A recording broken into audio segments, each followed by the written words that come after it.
Écoutez, je crois que ce que nous pouvons faire d'utile cet après-midi tous ensemble, c'est de réfléchir sereinement et calmement à la complexité de la situation. Essayez déjà d'éviter les désignations faciles, le ciblage et de ressasser des choses que nous savons tous par cœur. Au fond, 120 000, 140 000 ou 150 000 habitants de l'Artsakh. Allô? Plus fort. Plus fort, plus fort. Plus fort. Tous. Ça marche. Garili. Garili, Avelila, viete votre kivrach aussi. Non, c'est un peu le tout. Mais ça va sortir du champ de... Bon. Je vous disais que je vous proposais une réflexion de sérénité et essayer de faire entrer une grille, de faire entrer la complexité de la situation de l'Artsakh dans une grille géopolitique rationnelle pour essayer de comprendre comment on peut esquisser, je dis bien esquisser, des pistes de sortie. Il n'y aura pas de solution miracle. Il n'y aura pas de pensée magique. Il n'y aura pas de slogan salvateur. Il faut déjà admettre cela une fois pour toutes. Par définition, la solution va être négociée. Le tout est de savoir de quel type de négociation il s'agit. Si c'est une négociation complètement déséquilibrée ou davantage équilibrée. Du point de vue international et du point de vue de la totalité des experts, la seule solution est qu'il n'y ait pas de vainqueur. Ce qui signifie pas de vaincu non plus, ce qui est quand même un peu plus difficile. Pas de vainqueur, ça s'adresse à l'Azerbaïdjan, pas de vaincu, ça s'adresse à l'Arménie. J'ai vu récemment un négociateur européen qui a utilisé cette formule. Je lui ai avoué que je ne comprenais pas très bien ce qu'elle signifiait. Il m'a dit c'est très simple, ça signifie que l'Azerbaïdjan ne doit pas dépasser la mesure sur le plan des droits humains et que les Arméniens doivent respecter l'état de lieu tel qu'il est, avec l'idéologie qui trône au sommet de l'Azerbaïdjan, c'est-à-dire essayer d'admettre la territorialité de l'Azerbaïdjan, ce qui rejoint exactement ce que dit Pachinian. C'est quand même de ce point de vue-là qu'il faut partir, puisque c'est le point de vue de l'Union européenne. Alors, on peut discuter à l'infini pour essayer de faire bouger les choses, mais essayons quand même de raisonner froidement. Au début de ce conflit, jamais le peuple arménien de l'Artsakh n'a souhaité violenter l'Azerbaïdjan.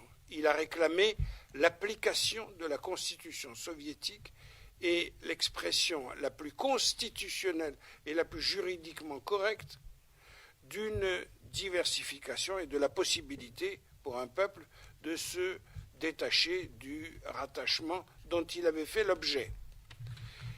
Donc le point de vue arménien a été d'emblée légaliste et pacifique. Ce mouvement est à l'origine lui-même de l'indépendance de l'Arménie, ce qui n'est pas banal. C'est-à-dire que, et c'est là la complexité de cette opération concernant l'Artsakh, c'est bien l'Artsakh qui a présidé à l'indépendance de l'Arménie et non l'inverse. Donc les deux sont liés dès le départ de façon extrêmement étroite. Deuxièmement, contrairement à ce que l'Azerbaïdjan... Pourquoi tu souris? J'attends la suite. Deuxièmement, contrairement à ce que l'Azerbaïdjan répand dans toutes les instances internationales, les Arméniens n'ont pas déclaré la guerre à l'Azerbaïdjan, mais bien l'inverse. C'est l'Azerbaïdjan qui a choisi la solution militaire, la force, et qui s'est retrouvé perdant. Totalement perdant. Troisièmement, si l'Azerbaïdjan était perdant, il ne faut pas se faire d'illusions. C'est en raison de la bravoure des éléments armés arméniens locaux et venus de l'extérieur. Pensez à Monte Melkonian, par exemple, et des figures de ce type, il n'est pas le seul. Donc, si la victoire a pu être acquise, c'est avec l'accord plein et entier et les équipements et les munitions de l'armée russe. On est à l'époque sous Yeltsin. Vous voyez bien qu'il y a donc trois prismes extrêmement particuliers qui définissent la complexité de ce que représente aujourd'hui l'Artsakh. Du point de vue de l'Azerbaïdjan, ce conflit a été ensuite baptisé comme illégal par les autorités azéries, alors qu'il est entré dans, je le répète, en pleine légalité dans la constitution soviétique. Ensuite, l'Azerbaïdjan a omis de signaler les monstruosités humaines qui ont été accomplies, les pogroms de Sumgait notamment, mais aussi pendant la guerre elle-même, pour transformer tout cela en opération de propagande inversée, en inventant des opérations d'extermination des Arméniens qui n'ont pas existé. Mais néanmoins, tout cela a un impact et il faut en tenir compte. Il peut vous arriver de rencontrer des gens extrêmement raisonnables, ici à Paris ou ailleurs, qui font état des exactions arméniennes multiples et répétées, etc. Et il faut toujours corriger cela. Ça prouve qu'un travail de contre-propagande ou de propagande malsaine a été accompli par l'Azerbaïdjan avec un certain taux d'efficacité. Et enfin, dernier point, la façon dont Vladimir Poutine a changé d'optique en 2020 notamment, doit absolument nous faire réfléchir aujourd'hui, rétrospectivement, et là je vous parle sous le contrôle vraiment de voix géopolitiques extrêmement autorisées. En l'occurrence, je pense à une des conseillères de Donald Trump que je connais et que j'ai rencontré plusieurs fois dans les instances où il m'a été donné de rencontrer aussi Vladimir Poutine, au club de réflexion russe qui s'appelle Valdai, pour ne rien cacher. Cette personne considère que Poutine savait parfaitement, lors de la guerre des 44 jours, ce qu'il préparait en Ukraine.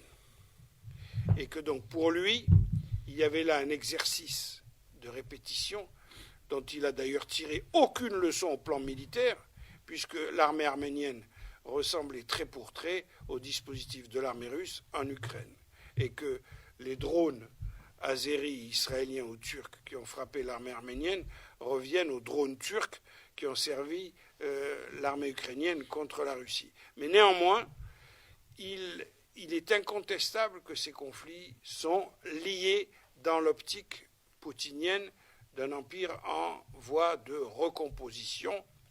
Et l'idée étant très simple, au résultat final, l'Artsakh n'est pas arménien, l'Artsakh n'est pas azéri, comme me l'a dit un officiel du Kremlin, l'Artsakh est russe. Et c'est la Russie qui, d'une main droite et d'une main gauche, le fera tantôt pencher d'un bord vers l'Arménie, par sa population et les droits humains que cela représente, ou de l'autre bord, l'Azerbaïdjan, par sa localisation sur la carte territoriale. Et cette façon de gérer un conflit, une instabilité contrôlée, est typique de l'armée russe. Et si vous resituez cette optique d'instabilité contrôlée dans l'attaque du Donbass et l'opération avortée pour attaquer Kiev le 24 février 2022, il y a à peine un peu plus d'un an, vous comprenez différemment les choses. Et vous voyez bien que ce conflit a souffert d'une extension, pas tellement publique, mais dans le champ des experts, d'une extension très importante aux yeux des intérêts russes. Et à mon avis, tout cela n'est pas assez pris en considération ni par l'équipe précédente qui a dirigé l'Arménie, ni par l'équipe actuelle. Il y a une internationalisation à laquelle l'équipe Kotcharian-Sarkissian n'a pas prêté assez d'attention. L'intervention d'Israël, qui a trouvé un balcon sur l'Iran en Azerbaïdjan, le fait que l'Azerbaïdjan ait tranché entre son appartenance ethnique avec les Azéris de l'autre côté, du côté iranien, et sa haine, la haine entretenue par le régime contre les Arméniens, l'Azerbaïdjan a tranché. Il a tranché en faveur de la haine contre les Arméniens, et non pas en faveur de la consanguinité avec les Azéris d'Iran, et encore moins la religion. Ce sont des chiites comme eux qui se trouvent en face. Ils ont choisi de frapper des chrétiens. Et c'est un choix absolument résolu de la part du clan Aliyev. Donc, tout cela mis bout à bout produit ce que j'évoquais au début de mon propos, une complexité qu'il faut absolument délier. Alors, on va avoir l'occasion de débattre, j'imagine, sur la façon dont le pouvoir actuel s'y prend, pour essayer de desserrer l'étau dans lequel se trouve l'Arménie. Mais, de mon point de vue, il y a une donnée, j'arrêterai là, pour ne pas accaparer la parole, absolument essentielle à comprendre. Vous ne trouverez pas de solution, puisque c'est le thème de l'exposé qui nous est demandé, quelle piste, quels espoirs, quelles solutions. Vous ne trouverez ni piste, ni espoir, ni solution dans la dualité arméno-azérie. Il n'y en aura pas. Parce que vous aurez toujours le droit sacré d'un peuple du côté arménien et de l'autre côté, du côté azéri, le droit territorial, et l'Arménie aura beaucoup de mal à expliquer que partout où les Azéris se sont disséminés, ils considèrent que c'est chez eux, même quand ils étaient 10% de la population. Ils étaient en Géorgie en 1914, ils étaient en Arménie, ils étaient en Azerbaïdjan, ils étaient dans le Nakhitchevan, ils étaient encore dans le Daghestan et bien d'autres endroits. Donc pour eux, leur vision est ainsi construite, elle est fondamentalement idéologique. Mais à la limite, il serait plus facile de démonter le point de vue azéri que le point de vue arménien, qui est beaucoup plus limpide. Oui ou non, les Arméniens étaient-ils là, étaient-ils présents sur ce territoire, et en ont-ils laissé les traces objectives et irréfutables depuis 2000 ans? La réponse est oui. Mais l'histoire ne répond pas au contexte géopolitique d'aujourd'hui. Ça n'est pas une réponse qui est reçue par les instances internationales. Donc il faut être pragmatique, lucide, et il faut être intelligent. Il faut utiliser autre chose. Et dans cette dualité que j'ai encore vue au forum de Munich sur les questions de défense qui a lieu chaque année, vous avez eu, figurez-vous, un débat en tête à tête. Ils étaient à 1 mètre de distance entre Aliyev et Pachinian. Et le sujet, c'était encore ça. Non, historiquement, c'est à nous. Non, historiquement, nous étions là. Ça n'aboutit à rien. Pourquoi ? Parce qu'on est dans ce tête-à-tête-là. Nécessairement, la solution, et j'arrête là, suppose l'intervention d'un partenaire au-dessus de tout cela. Traditionnellement, c'était la Russie. Traditionnellement, même si elle jouait une instabilité contrôlée, la Russie exprimait quand même un léger avantage, j'ai bien dit léger, pour l'Arménie. Mais cela a été perdu à la fois à la suite de nombreuses erreurs commises de part et d'autre, mais aussi parce que les Russes, et pas d'hier, souvenez-vous des protocoles de 2009, les Russes ont décidé de changer de stratégie et d'aller vers la Turquie. Ils ont donc utilisé l'Arménie comme un verrou pour ouvrir ou fermer la porte de la région. La Russie, il faut comprendre le mental russe pour cela. J'y vais plus depuis 2 ans, vous imaginez bien, mais j'ai quand même été très souvent. Pour les Russes, il y a une route fantastique qui passe de l'est à l'ouest et qui traverse l'Arménie. Cette route, pour eux, c'est l'équivalent d'une des routes de la soie pour la Chine. C'est une route fondamentale. Ils veulent la contrôler. Et l'Arménie est pour eux la caution de ce contrôle. Et le Karabakh, ou l'Artsakh, est la contrepartie de ce verrou. Si vous voulez, il y a un verrou et un petit loquet. L'Artsakh, c'est le loquet qui complète le verrou. Donc, il faut entrer dans cette logique-là. La solution se situe nécessairement quelque part avec les Russes. Mais nous savons tous dans quelle situation se trouve la Russie aujourd'hui.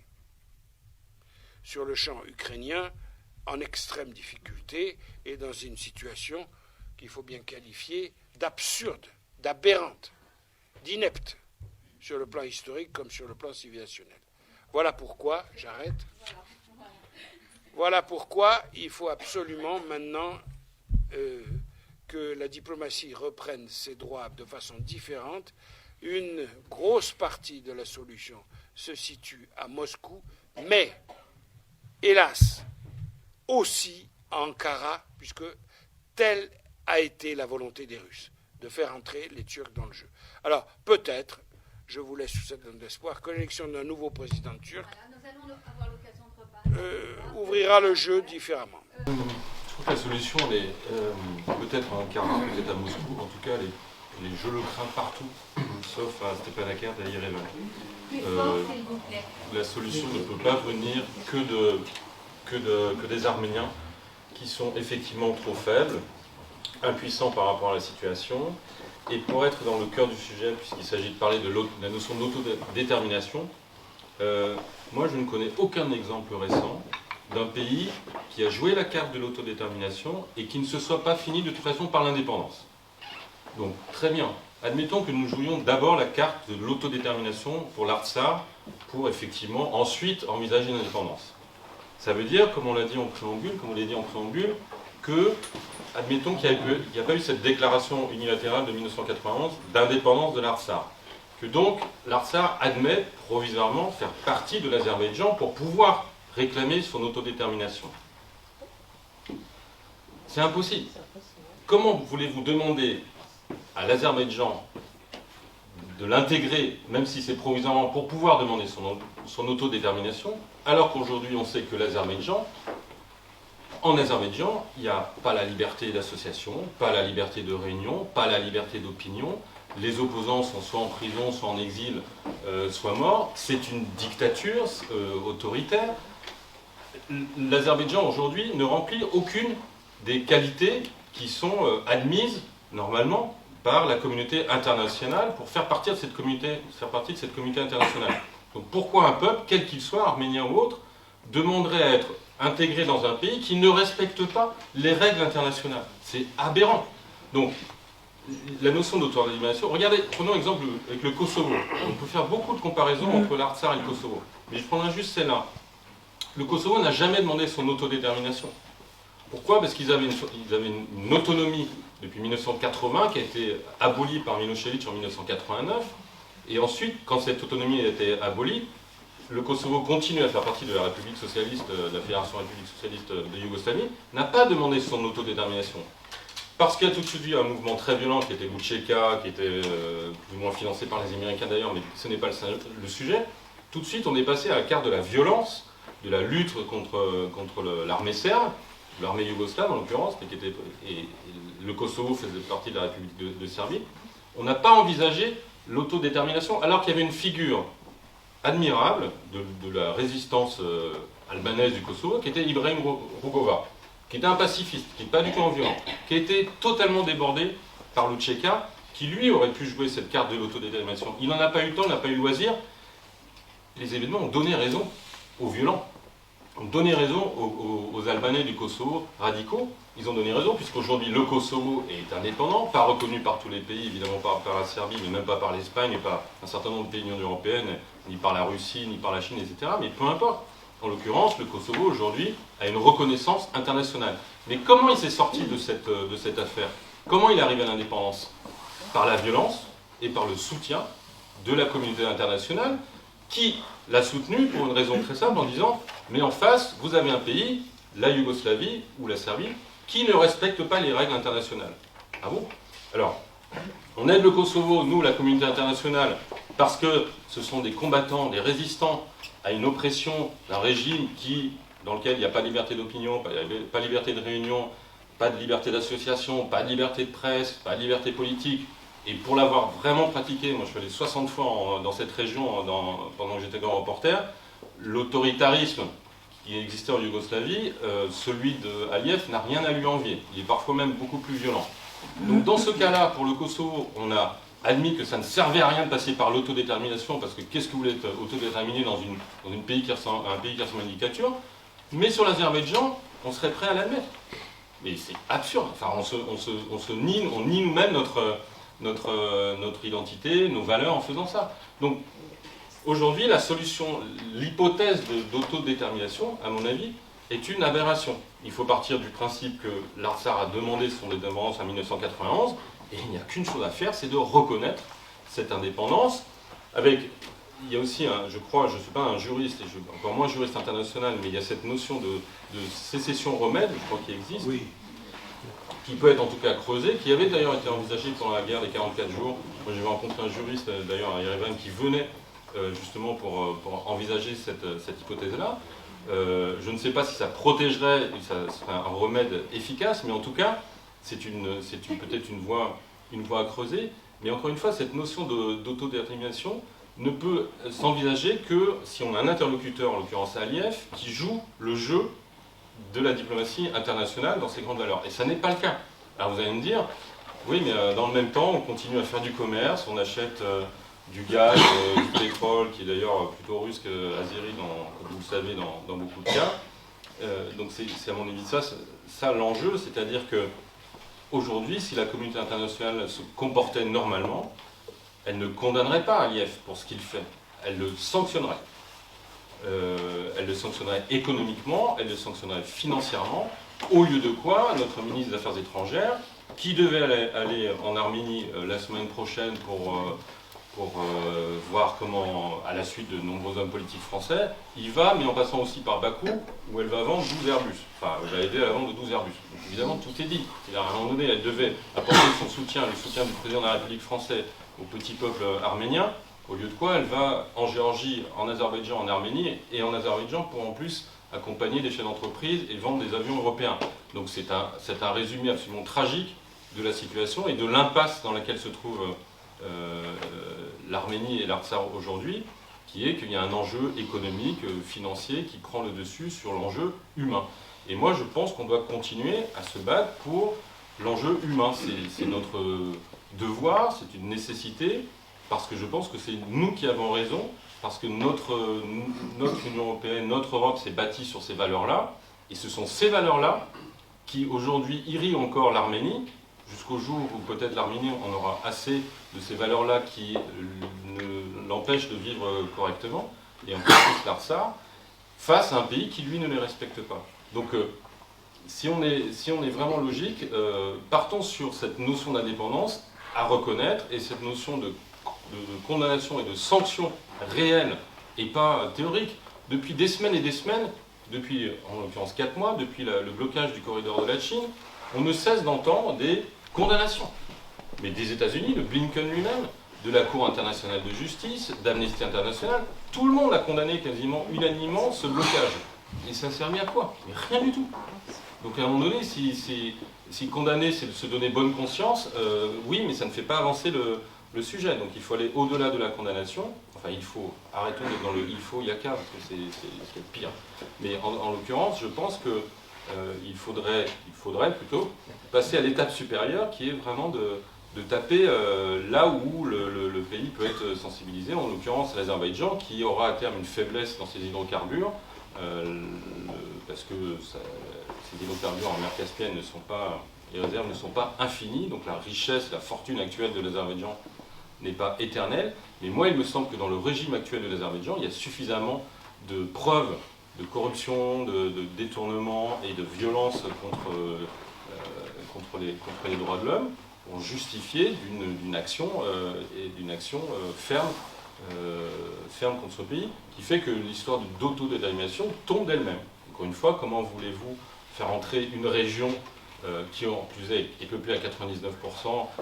C'est là où la comparaison avec le Kosovo ne fonctionne pas. C'est que le Kosovo, objectivement, il y avait 90% d'Albanais qui vivaient et seulement 10% de Serbes. D'ailleurs, c'était cet argument qui était utilisé par les Albanais Kosovo. Mais comme avec l'Arménie, même l'Arménie historique, au début du siècle, à Yerevan, il n'y avait que 50% d'Arméniens et la plupart des Arméniens étaient plutôt à Tbilissi. De la même façon, au début du XXe siècle, il y avait plus de Serbes que d'Albanais au Kosovo. Et merci le système communiste, en 1990, il y avait effectivement 90% d'Albanais et seulement 10% de Serbes. Donc effectivement, cette discussion sur l'antériorité, l'occupation, Et comme le dit très bien Christian Vakarian, l'Azerbaïdjan dira toujours mais nous on avait quelqu'un dans telle région, donc cette région est à nous. D'ailleurs c'est ce qu'il commence à dire sur le sunnique, qu'ils appellent le Zangezur occidental, comme vous savez, voire Yerevan. Ce qui me rappelle cette plaisanterie qu'il y avait justement pendant la guerre de Yougoslavie. C'était Milosevic et Karadzic qui partaient ensemble sur la Lune. Et une fois qu'ils étaient arrivés sur la Lune, Milosevic tuait Karadzic en disant, et au moment de mourir, Karadzic dit pourquoi tu fais ça? Il dit parce que là où il y a un mort serbe, la terre est serbe. Ben, les Azéris, c'est la même notion. Dès qu'il y a une notion d'Azéri dans un endroit, ça y est, ce territoire est azerbaïdjanais. Donc voilà, donc, pardon peut-être cette déviation, mais en tout cas, moi, cette notion d'autodétermination, je pense, ne fonctionne pas, et ne fonctionne encore moins, puisque l'Artsakh a déjà déclaré son indépendance. Donc l'étape suivante, c'est que la communauté internationale reconnaisse cette indépendance. L'indépendance de l'Artsakh, parce que le combat pour l'indépendance de l'Artsakh, c'est surtout le combat pour la sécurité des Arméniens d'Artsakh et la sécurité de l'Arménie. Car le jour où l'Artsakh tombe, l'Arménie tombe. Raed Marouchian avait dit en 1992, l'Artsakh, c'est notre Stalingrad. C'est-à-dire que si l'Artsakh tombe, l'Arménie tombe inexorablement, c'est très clair. L'Arménie peut tomber aussi avant que l'Artsakh tombe, complètement. Peut tomber aussi avant que l'Artsakh tombe. Merci aussi à Christian d'avoir fait un rappel historique qui m'a beaucoup touché sur l'histoire, effectivement, du mouvement du Haut-Karabakh et sur la liaison, et merci de l'avoir dit, qu'il y a entre le mouvement du Haut-Karabakh et l'indépendance de l'Arménie. Ce qui renforce aussi la thèse que si effectivement le Haut-Karabakh tombe, l'indépendance de l'Arménie est en danger elle-même, véritablement. Alors, chacun doit jouer son rôle dans cette histoire. Et tout le monde le joue. Enfin non, pas tout le monde, presque tout le monde le joue. En réalité, son rôle. Les Azerbaïdjanais le jouent très très bien, à la perfection. Un peu à la faveur de la guerre en Ukraine, qui les a rendus vraiment indispensables, vraiment. La Turquie joue vraiment son jeu également, en jouant sur les deux tableaux, et certains journalistes français considèrent que c'est de l'habileté de la part des Turcs, alors que c'est de la déloyauté totale de la part des Turcs. Ils font partie de l'OTAN, ils doivent être dans le camp de l'OTAN, et quand l'OTAN constate effectivement qu'ils jouent sur les deux tableaux, à un moment donné, la Turquie doit être pointée du doigt par l'OTAN. Ce n'est pas le cas. Donc la Turquie joue vraiment aussi son jeu.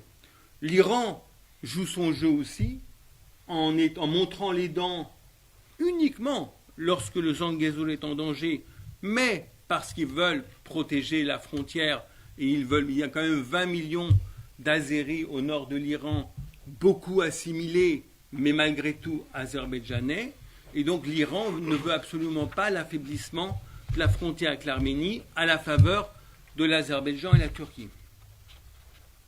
La Russie, elle, joue un jeu, à mon avis, qui est trouble, très trouble, parce que si la Russie pense que en faisant rentrer le loup Erdogan dans le Caucase, ou le loup turc dans le Caucase, ça va la renforcer, elle, la Russie, elle se trompe. C'est mal connaître la Turquie, et pourtant les Russes connaissent mal la Turquie, mais les Russes peuvent se tromper, on le voit de la manière dont ils gèrent la guerre en Ukraine, ils sont totalement trompés sur l'impact que pouvait avoir l'invasion russe en Ukraine, où ils pensaient qu'ils allaient être applaudis par le peuple ukrainien. Donc c'est vraiment aussi se tromper. Donc se trompant en Ukraine, ils se trompent sur le Caucase, parce qu'effectivement, il va y avoir... Alors oui, eux aussi, ils jouent un jeu, mais celui qui ne joue pas son jeu, c'est l'Arménie. Ne joue pas son jeu. L'Arménie ne joue pas son jeu. L'Arménie devrait défendre l'Artsakh, devrait défendre l'indépendance de l'Artsakh, devrait défendre la sécurité de l'Artsakh, parce qu'en défendant l'Artsakh, elle se défend elle-même. Or, l'Arménie, dirigée par son Premier ministre Nikol Pachinian, a déclaré depuis plus d'1 an que l'Artsakh devait intégrer l'Azerbaïdjan. Pachinian l'a clairement dit le 14 avril 2022 à l'Assemblée nationale, ou le 13 avril 2022 à l'Assemblée nationale. Ses députés l'ont dit avant lui, et le répètent également, pour préparer les esprits en Arménie d'une cession possible et rapide de l'Artsakh à l'Azerbaïdjan. On s'en fout complètement des 120 000 Arméniens d'Artsakh. On s'en fout complètement de ce qu'ont vécu dans l'histoire les Arméniens d'Artsakh, violentés, massacrés, victimes de pogroms, un quotidien insupportable, humiliés en permanence. C'est cet avenir qu'on veut pour les Arméniens d'Artsakh. En tout cas, pas nous, mais Pachinian. Et aujourd'hui, il dit il faut céder l'Artsakh à l'Azerbaïdjan pour que dans ce cadre-là, l'Artsakh demande son autodétermination. L'Artsakh a demandé son autodétermination pendant la période soviétique, Oui. puisque constitutionnellement, il y avait la possibilité de demander un référendum d'autodétermination. Le peuple d'Artsakh l'a fait. On a vu quelles ont été les réponses de l'Azerbaïdjan. À Sumgait, à Bakou, à Kirovabad, à Chouchi à plusieurs reprises. Oui, et le gentil Gorbatchev a refusé, parce que c'est lui qui a refusé personnellement la tenue de ce référendum sur l'autodétermination, qui aurait honnêtement beaucoup contribué à alléger la gravité de la question. C'est toujours une question de rapport de force. Je me souviens à l'époque, 1988, 1989, 1990, où il y avait une bataille d'influence à l'intérieur du Parti communiste d'Union soviétique, où le Parti communiste arménien était faible et le Parti communiste azerbaïdjanais était fort, et où les Azerbaïdjanais ont gagné la bataille. Comme en 21. Comme en 21 et comme en 2020. Et parce que si la guerre a eu lieu, c'est une guerre qui n'aurait jamais dû avoir lieu. Si la guerre a eu lieu, c'est justement parce qu'il y a eu, du point de vue russe, une trahison des Arméniens, alors que les Russes étaient le protecteur des Arméniens. Les Russes, on n'aime pas les Russes, c'est même pas le sujet. C'est juste une analyse froide. La Russie protège la frontière de l'Arménie avec la Turquie. La Russie, comme tu l'as dit, mon cher Christian, régule la guerre et la paix dans le Haut-Karabakh. Et un régime anti-russe s'est installé en Arménie en 2018. Provocateur, qui a amené en 2020, il y a une relation de cause à effet très claire, c'est très simple à comprendre, à une indifférence exprimée par Poutine sur la possibilité de la reprise du conflit. Et le conflit a repris parce que Aliyev et Erdogan ont compris qu'il y avait une rupture entre l'Arménie et la Russie et que à ce moment-là, la Russie ne défendrait pas l'Arménie. Il y a eu plusieurs plans de paix qui ont été proposés. Je peux vous livrer un modeste témoignage, c'est après la guerre des 4 jours de 2016. Ou alors que mes relations étaient quand même très fraîches avec Serge Sarkissian, parce que tu as parlé des protocoles de 2009, où on s'est retrouvé en face à face avec Serge Sarkissian à la statue Komitas quand il venait pour faire la communication des protocoles. On était un certain nombre à être contre, à être sur place, à manifester, et j'étais en face à face avec lui, la foule l'a sifflé, l'a hué, et il a été obligé de repartir très rapidement. Malgré ces relations extrêmement fraîches, j'ai défendu le plan de la France. Le plan de la France à ce moment-là, c'était de dire, et j'avais un message à porter, que la France insiste pour que l'Arménie cède 5 territoires, tous les territoires autour de l'Artsakh, sauf Kelbadjar et Lachin, en échange de quoi un référendum d'autodétermination sera organisé avec les habitants du Haut-Karabakh sous les auspices internationaux. On ne demandait pas à l'Artsakh de retourner sous l'Azerbaïdjan pour demander un référendum d'autodétermination. Le référendum d'autodétermination était en échange, en fait, de la cession de ces territoires qui n'appartenaient pas en vérité aux Arméniens, mais ils avaient été conquis justement dans le cadre d'une négociation, pour une négociation future. Et donc, évidemment, Aliyev a refusé, Sarkissian a accepté, il va donner son accord et Harlem Désir, qui était ministre des Relations européennes à l'époque, était chargé d'obtenir l'accord de Sarkissian.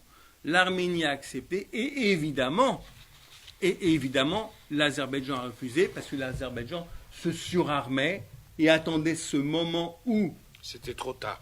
Ce moment où, effectivement c'était trop tard, ce moment où il serait possible d'attaquer, où ils auraient le feu vert de Moscou pour attaquer, parce qu'à ce moment-là, ils ne pouvaient pas attaquer sans le feu vert de Moscou, et puis ils se sont surarmés, et à un moment donné, on leur a permis d'avoir le feu vert de Moscou.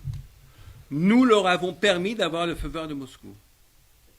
Et c'est là la guerre des 44 jours, et évidemment, une guerre des 44 jours, au cours de laquelle je suis très dur, mais c'est la vérité. L'Arménie n'a pas envoyé son armée de métier, a envoyé les avions sans bombes, nous a demandé de quitter Chouchi pour ne pas défendre Chouchi, alors que nos militants avaient pris Chouchi en 92 et savaient de quelle manière il était possible que Chouchi soit repris, une seule manière, et assurait l'autodéfense de Chouchi. Et la bataille de Chouchi, c'est le verrou de la guerre des 44 jours. Chouchi perdu, on a perdu la guerre. Chouchi préservé, on ne perdait pas la guerre. Et Pachinian a demandé de faire évacuer tous les combattants de Chouchi, d'accord, et l'armée azerbaïdjanaise est rentrée tranquillement, à pied, sans tirer un coup de feu à Chouchi, le 8 novembre ou quelque chose. Ils ont eu quelques pertes quand même. 2020, oui, mais pas oui, mais rien à voir avec la manière dont, si ça avait été défendu, voilà. Donc Chouchi n'a pas été défendu. Ça a été défendu par des habitants, etc. Ça n'a pas été défendu. Donc aujourd'hui, je suis d'accord avec Jean-Christophe, la partie arménienne doit jouer son rôle. On voit de quelle manière Zelensky, depuis le début de la guerre, prend à témoin la communauté internationale, organise des conférences de presse tous les jours, appelle les chefs d'État, appelle l'ONU, se fait inviter à l'Assemblée générale des Nations unies. Est-ce qu'on a entendu Pachinian pendant les guerres des 44 jours? Dites-le moi. La diaspora s'est mise en dessus-dessous. On a organisé dans le monde entier les manifestations, les conférences de presse. On a mobilisé les personnalités politiques du monde entier. Et quand on rencontrait le président de la République ou le ministre des Affaires étrangères, quand on leur demandait de reconnaître l'Achsar, parce que pour nous c'est la seule garantie de la sécurité des Arméniens, on nous disait, pourquoi vous nous demandez à nous de reconnaître l'Achsar puisque l'Arménie refuse de le reconnaître? Pourquoi vous nous demandez à nous de reconnaître l'Achsar puisque l'Arménie refuse de le reconnaître? Alors là, il y a un sujet où personne ne défend l'Achsar, à part nous, à part la diaspora. En tout cas, l'État arménien ne défend pas l'Achsar. Aujourd'hui, on le voit bien, l'Union européenne ne défend pas l'Achsar, les États-Unis ne défendent pas, Moscou ne défend pas, etc. Personne ne défend. Et quand on parle avec le président Emmanuel Macron, on y était le même jour, le 23 janvier, pas en même temps, mais le même jour, Macron, lui, effectivement, est de bonne volonté, mais nous dit qu'on est en manque de partenaires internationaux pour aller défendre l'Achsar. En même temps, on lui a fait une proposition qu'il a jugée intéressante, qu'il aurait pu mettre en œuvre, il ne l'a pas mise en œuvre. Il n'avait besoin de personne pour le faire. Il aurait pu le faire lui-même. On est d'accord? Il aurait pu le faire lui-même. Il ne l'a pas fait. Parce qu'effectivement, je crois qu'on est un peu seul. Voilà, on est un peu seul. S'il y avait un bloc arménien fort, Arménie, diaspora, unis derrière le combat pour l'Achsar, ça serait plus facile. Aujourd'hui, il n'y a pas de solution miracle. Et aujourd'hui, entre le droit à l'autodétermination, l'intégrité territoriale, le principe de l'intégrité territoriale, il y a évidemment un conflit. Et malheureusement, c'est là, jusqu'à 2020, c'est l'équilibre des forces entre les Arméniens et les Azéris. Évidemment, la situation géopolitique qui permettait une situation, voilà, d'avoir une situation favorable aux Arméniens.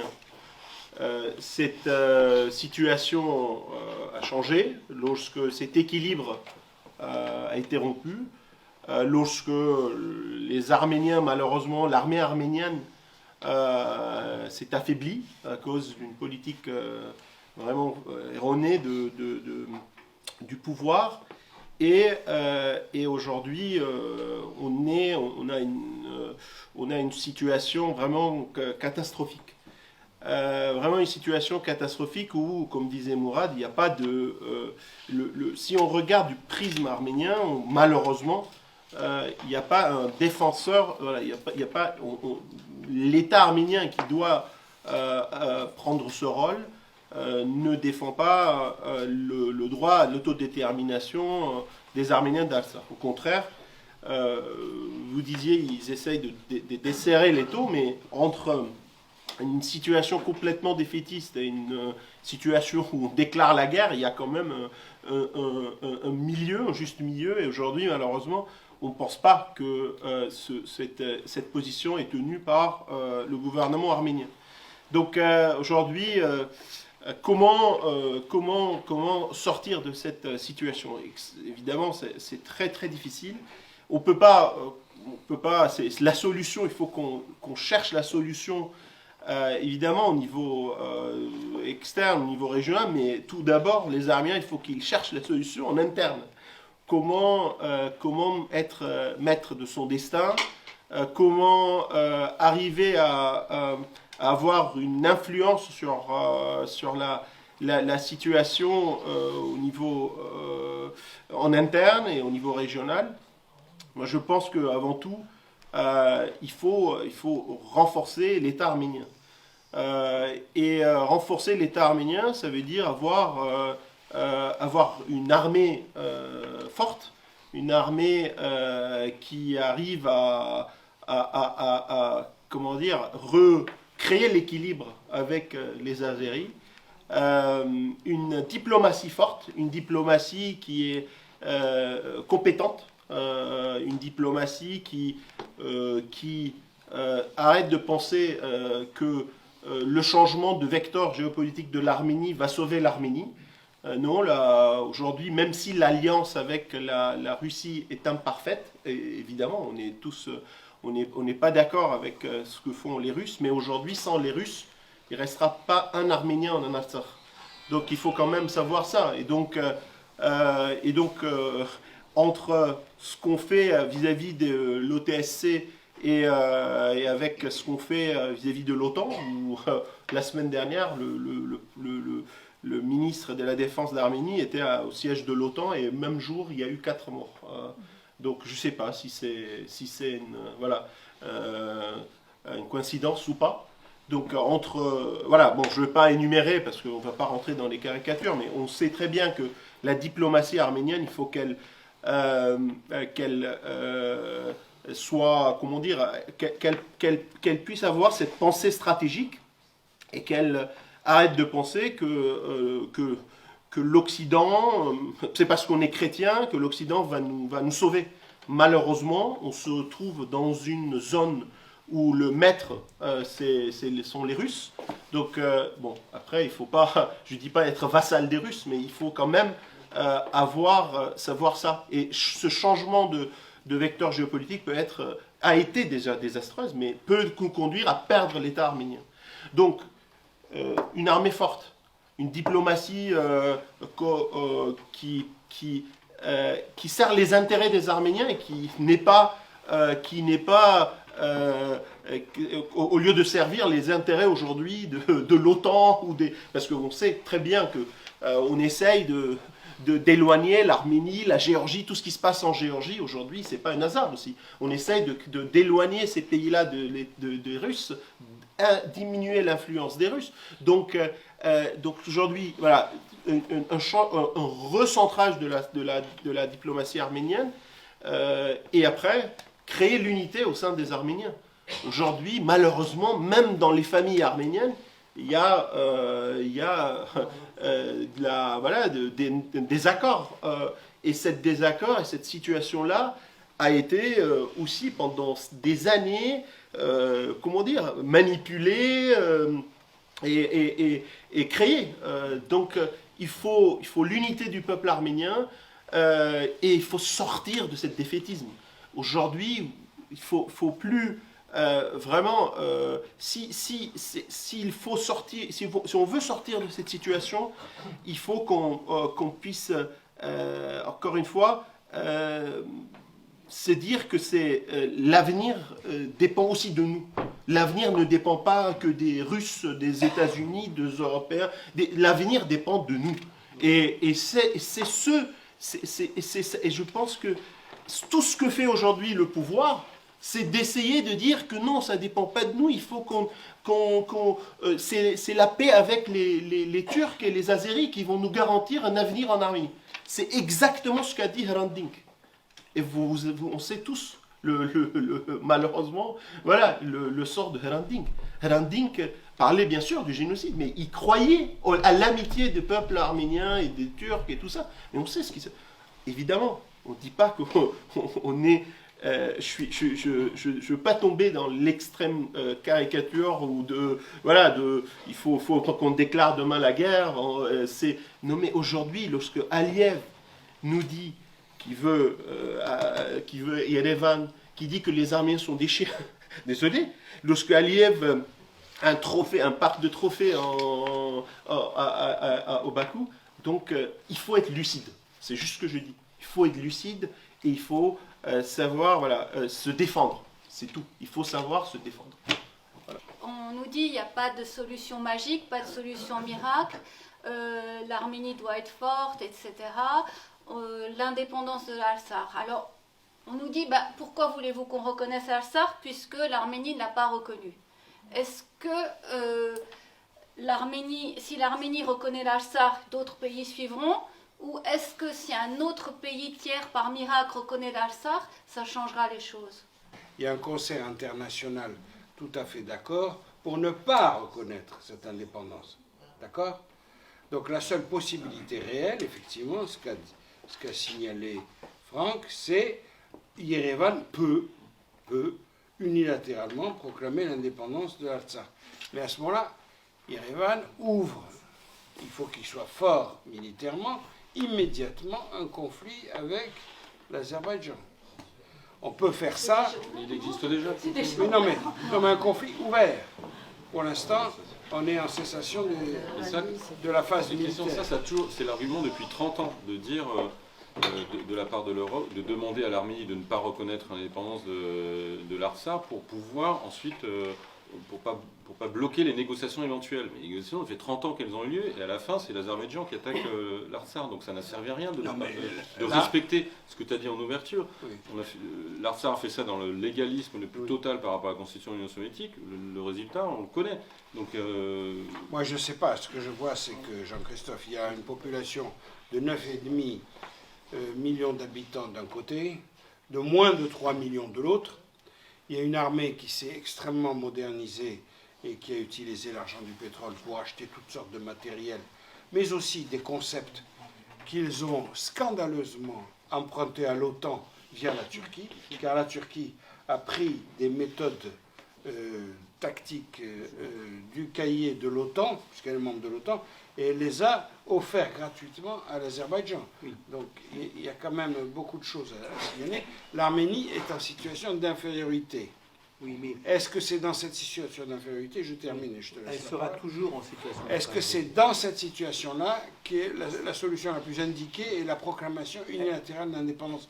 Je ne vois pas ce que ça apporte. Elle sera toujours en situation d'infériorité par rapport à l'Azerbaïdjan, à l'Arménie militairement. Qu'on le veuille ou non, le rapport de force militaire est trop inégal aujourd'hui pour inverser les choses avant 20 ans. De toute façon, ça sera toujours le cas. En revanche, évidemment, la déclaration de reconnaissance d'indépendance de l'Artsakh par l'Arménie, ça se prépare. Et ça se prépare diplomatiquement. C'est-à-dire qu'à un moment donné, là, aujourd'hui, on donne tous les messages inverses. L'Arménie, le gouvernement arménien, donne tous les messages inverses à la communauté internationale. Absolument. Il dit le Premier ministre Pachinian dit à la communauté internationale, vous avez raison de ne pas reconnaître l'indépendance de l'Arménie, de l'Artsakh. Et d'ailleurs, l'Artsakh doit retourner sous administration azérie pour éventuellement organiser un référendum d'autodétermination. On n'est pas des enfants quand même. On n'est pas des enfants, on sait ce que ça veut dire. On sait que ça veut dire clairement qu'on va céder l'Artsakh à l'Azerbaïdjan et il n'y aura jamais de référendum d'autodétermination derrière de toute façon. Non. Et puis référendum d'autodétermination à partir du moment où l'Artsakh est au sein de l'Azerbaïdjan, selon quels critères l'Azerbaïdjan va accepter qu'il y ait un référendum d'autodétermination, selon quels critères et dans quel monde l'Azerbaïdjan va accepter qu'il y ait un référendum d'autodétermination pour que les Arméniens gagnent ce D'accord. référendum d'autodétermination. Alors, ce qu'il faut aujourd'hui, c'est effectivement que l'État arménien change de doctrine par rapport à l'Artsakh. D'ailleurs, by the way, quand Pachinian est allé à Stepanakert au début de son mandat, il a dit Oui. sur la place à Stepanakert, Artsakh Hayastane Yeverch. L'Artsakh, c'est l'Arménie, point. Tout comme du De Gaulle en Algérie. Il a dit quelques semaines après, le 17 août 2018, sur la place de la République à Yerevan, il avait rassemblé 50 000 personnes, et en 2018, il a dit « Je n'ai pas été élu par les Arméniens d'Artsakh, et donc je n'ai pas le mandat pour négocier pour eux et décider pour eux. » Ça, c'est de l'habillage. Il l'a dit, oui, mais il l'a dit. Donc, et derrière, il fait tout l'inverse. En gros, il fait tout l'inverse. Il veut décider pour les Arméniens d'Artsakh. Pour lui, aujourd'hui, il a dit plusieurs fois au Parlement, il vaut mieux préserver 29 000 km². Donc, ce qui veut dire que, effectivement, dans le récit pachinian de l'avenir de l'Artsakh est dans l'Azerbaïdjan. Il y en a qui l'acceptent, hein. Il y en a qui acceptent ça. Il y en a qui l'acceptent. Mais nous, non. Nous, on ne l'accepte pas. Parce que on pense que c'est aussi mettre l'Arménie en danger. Parce que je vais vous dire quelque chose. Dans le même type de raisonnement, alors qu'Aliyev, quand il parle de l'Arménie, parle de l'Azerbaïdjan occidental, Aliyev parle de l'Arménie comme l'Azerbaïdjan occidental, il voit que l'Arménie n'est pas défendue, n'est jamais défendue. Si en mai 2021, il y a 1000 soldats azerbaïdjanais qui ont pu rentrer tranquillement dans les frontières de la République d'Arménie, c'est parce que l'Arménie n'était pas défendue. Si l'armée azerbaïdjanaise est allée dans des villages en République d'Arménie pour mettre les villageois hors de leur maison, c'est parce que l'Arménie n'est pas défendue. Et aujourd'hui, on l'a bien vu, c'était mercredi ou jeudi, à Der, on a bien vu effectivement que l'armée azerbaïdjanaise est rentrée et que l'armée arménienne avait pour ordre de baisser les armes. Avait pour ordre de baisser les armes. Alors ils ne l'ont pas fait. Ils l'ont pas fait, je termine juste. Ils ne l'ont pas fait. Et en conséquence, Pachinian a limogé le chef d'état-major qui se trouvait sur place. Oui. Je voudrais juste faire un petit rappel qui est utile par rapport à ton point de vue et à celui de Jean-Christophe, qui invoquait l'exemple très judicieusement du Kosovo. Dans le cas du Kosovo, les Américains avaient tranché. Et la différence est de taille. On peut éventuellement faire une proclamation d'indépendance ou de reconnaissance de l'indépendance de l'Artsakh, mais à condition d'être baqué. Et sérieusement baqué. Ça se prépare. Oui, oui, J'ai dit ça se prépare diplomatiquement. beaucoup plus que ça. Monsieur Bill Clinton avait décidé que le Kosovo allait devenir indépendant et qu'il fallait punir Milosevic et qu'il fallait infliger une fois pour toutes une défaite claire et nette à tout ce qui restait de reliquats du système soviétique ou apparenté, à savoir le système yougoslave, et qu'il fallait marquer la victoire de la démocratie sur toute autre forme de fonctionnement. C'est l'apogée de l'Amérique. Nous ne nous en sommes pas rendus compte, mais depuis, l'Amérique ne cesse de descendre. Et là, nous avons vécu, au milieu des années 90, une apogée de l'Amérique. Bon, nous ne sommes pas du tout, concernant l'Artsakh, dans le même cas. Nous n'avons pas les États-Unis comme appui. Nous n'avons même pas les Russes comme appui. Il n'y a absolument aucun appui, sauf un concert international, par exemple, dont la France fait partie, qui supplie les Arméniens, pitié, ne proclamez pas l'indépendance de façon unilatérale, ça compliquerait votre dossier. Ne le faites pas, ne le faites pas. Et ça... Est-ce qu'ils le disent encore aujourd'hui? Oui, non, ils le disent moins. Ils le disent moins. Mais c'est ce qu'ils ont que fait ça va pas entendre se aux Arméniens pendant tout le processus de Minsk. C'est-à-dire, c'est déjà votre cas est assez complexe.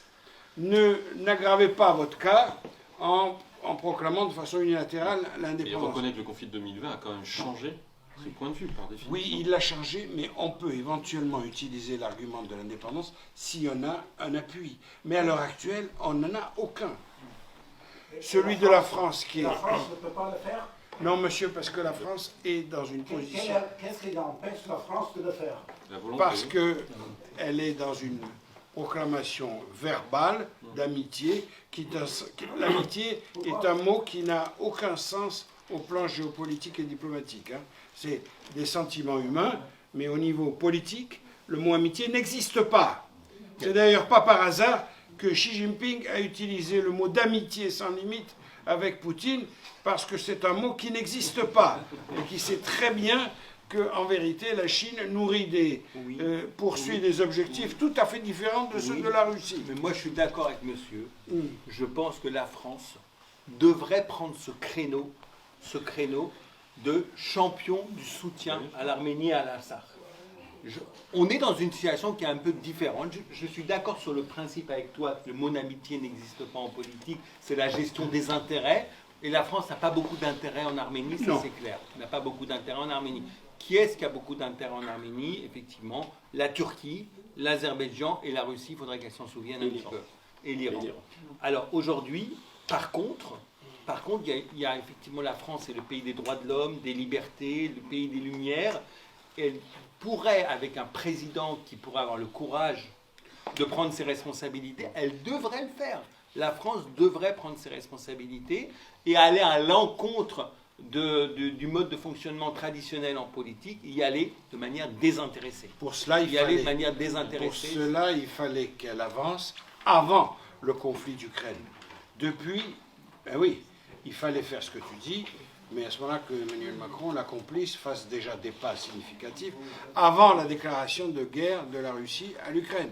Depuis qu'on est là-dedans, ça paraît évidemment quasiment impensable, monsieur. Désolé pour répondre. Mais c'est pour ça que moi je pense qu'on peut mettre en accusation évidemment la Russie qui joue un jeu de trouble, la Turquie et l'Azerbaïdjan évidemment, voire le gouvernement arménien comme tu le fais, mais je suis désolé, il faut mettre en accusation aussi la communauté internationale, les gouvernements d'Occident, l'ONU, l'UNESCO, qui ne dit rien lorsque le patrimoine civilisationnel arménien est détruit, qui ne dit rien lorsque vous avez des milliers d'enfants qui n'ont pas école depuis des mois, que fait l'UNICEF, c'est son travail de faire en sorte que ces enfants puissent aller à l'école, qui ne dit rien lorsqu'on a des prisonniers d'hier qui sont encore prisonniers, qui n'ont pas été libérés.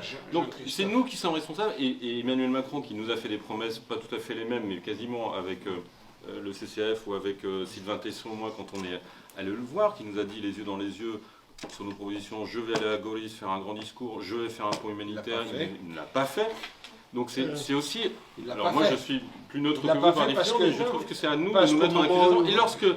Et lorsqu'effectivement, Franck, tu le dis, les soldats azéris, 1 millier de soldats azéris entrent sur le territoire souverain de l'Arménie, lorsque 215 km² de l'Arménie sont désormais occupés par l'Azerbaïdjan, c'est à la France, à l'Union européenne, aux États-Unis, de dénoncer cet état de fait, puisque c'est un pays de l'ONU, là on ne parle pas de l'ARSA, c'est un pays de l'ONU reconnu par l'ONU, l'Arménie, qui est envahi par un autre pays. Donc c'est nous qui ne faisons pas notre travail. C'est un autre sujet, tu es d'accord? Je pense que...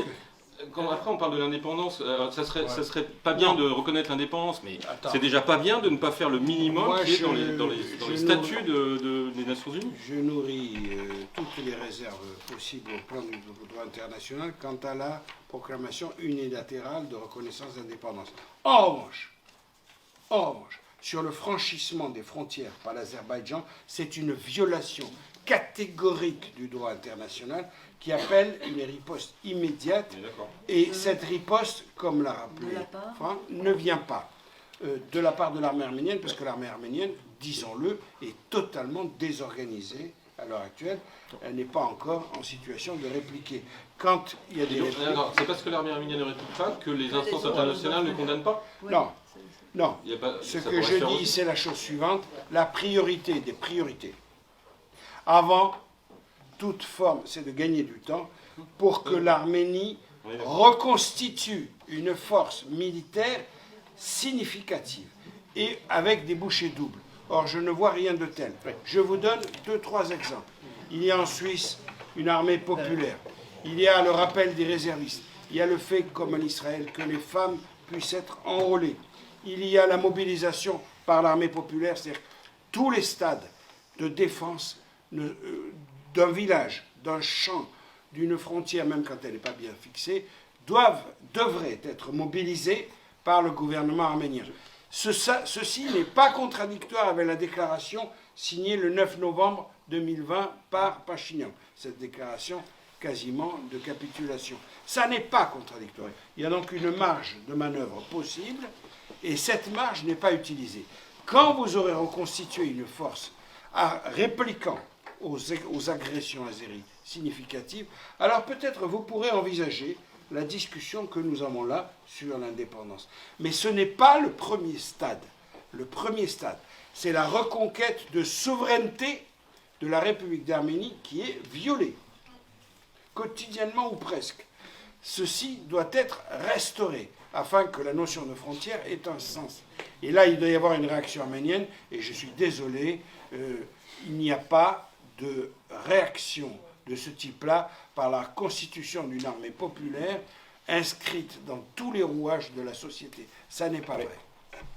Je suis tout à fait d'accord avec vous. C'est le contraire qui se passe. Donc, comme une armée populaire est importante en Arménie et en Artsakh, en Artsakh aussi, mais malheureusement, donc aujourd'hui, le pouvoir fait le contraire. Le contraire avec son discours défaitiste. Et aujourd'hui, vous disiez que l'armée arménienne n'a pas le pouvoir de riposter. Je ne suis pas sûr. Est-ce que l'armée arménienne n'a pas le pouvoir de riposter ou l'armée arménienne a des ordres de Pachinian de ne pas riposter en pensant qu'en plus on se tait, plus on est gentil, moins les Azéris vont nous attaquer. Et aujourd'hui, c'est tout le contraire qui se passe. Et il faut dire la chose suivante, c'est que, encore une fois, entre la déclaration de la guerre et l'autodéfense, il y a une marge, voilà, il y a un espace très grand. Et aujourd'hui, ce qu'on fait, et ce que le gouvernement de Pachinian fait, c'est qu'on abandonne et on rentrera, on sera dans un moment donné dans une situation irréversible. Et si on ne l'est pas déjà, lorsque à Prague,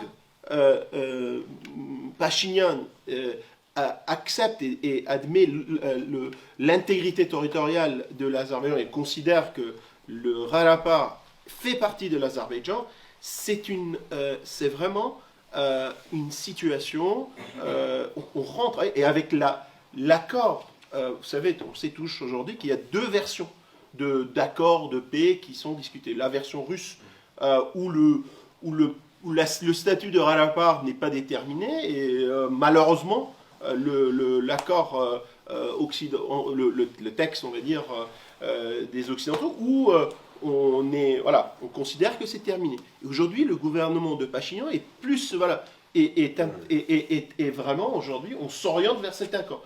Le texte des accords soulève un point essentiel, ne dit rien qui empêche la réflexion sur le Karabakh. Donc, et aujourd'hui, tel que tu le lis, quelle que soit la langue, la notion d'autodétermination est possible. Voilà. Elle est envisageable. Mais attention, il faut vraiment arriver je suis d'accord avec, évidemment, Mourad et M. Buisson concernant la reconnaissance, et c'est notre but ultime, mais il faudra, avant d'en arriver là, il faut des sanctions. Il faut vraiment des sanctions, il faut demander des sanctions à l'encontre des Azéris. Et aujourd'hui, malheureusement, le gouvernement arménien ne donne pas ce message aux autorités, à l'Union européenne, à la France. C'est en disant que non mais laissez-nous parce que vous allez dégrader la situation. C'est ça qui vraiment empêche aussi les États, les gouvernements à être plus durs à l'encontre aussi de l'Azerbaïdjan en pensant qu'il y a un plan de paix, il y a un accord qui va se faire. Bon, aujourd'hui, il faut vraiment que les Arméniens prennent leur destin en main. Et il faudra, ça passera par la population arménienne, par les Arméniens qui vivent en Arménie et la diaspora aussi. Il faut qu'il y ait une conscience, voilà, que c'est pas en abandonnant l'Artsakh, que c'est pas en que la paix aujourd'hui avec les Turcs et les Azéris, c'est pas possible dans cette situation-là, avec cette Turquie-là, et il faudra changer de doctrine, comme disait Mourad. Comment faire ça? Comment arriver à... C'est le sujet principal, c'est la question principale, et c'est aux forces politiques arméniennes, et à la FRA aussi, d'arriver à expliquer ça à la population. Et malheureusement, on n'arrive pas à ce jour de faire ça. Je trouve intéressant le propos de Christian Macarian, qui d'ailleurs suggère, en le prononçant, de changer la doctrine. Puisque Absolument. Christian dit, oui, je sais, Christian dit, je ne comprends pas que dans le cas de l'Arménie, il n'y ait pas une armée populaire, il n'y ait pas une vraie démarche de défense, d'autodéfense du pays. C'est qui suggère un changement de doctrine. Or, aujourd'hui, la doctrine n'est pas du tout celle-là. La doctrine, elle est cédons l'Artsakh à l'Azerbaïdjan et ouvrons la porte de l'Arménie à la Turquie. C'est ça la doctrine, aujourd'hui, officielle de Yerevan. C'est on ouvre la porte de l'Arménie à la Turquie, qui va pouvoir